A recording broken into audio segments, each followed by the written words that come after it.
Look, the reality is that that was a code red situation.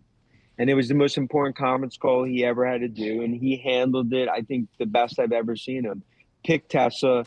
He's going to lead them into this next chapter when it comes to autonomous robotics. And ultimately, I think that more and more a growth rebound that we're seeing in China. And his days at the White House are done. However you want to call it, 1 to 2 days a week. I mean, I think this is the beginning of the end. The board was not going to take it. Shareholders are not going to take it.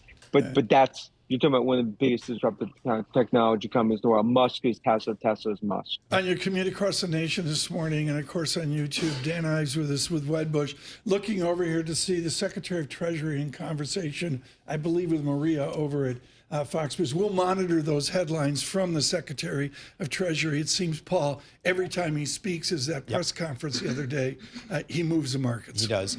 Hey, Dan, just on the EV front here, I mean, there's a lot of, I guess, fundamental concerns here. If you're a Tesla investor, I guess that just from the car business, I know Elon's trying to have you focus on other areas, but boy, BYD and the Chinese operators are just really tough, aren't they?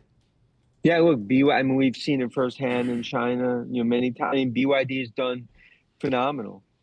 But I think it's not a mutually exclusive. In other words, like Tesla is going to be also successful in China like they have been. When it comes to the EV market, I mean, Paul, I think 90% of the future value of Tesla is going to be autonomous and robotics. I mean, that's my view.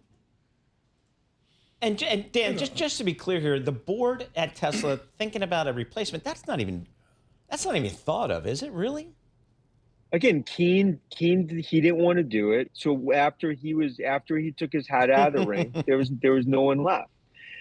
Look, I think, but Paul, they had to do something. Whether Tesla denies it, or they had to do a warning shot. It got to, and we talked about it with you guys while on the show. It hit that moment of truth.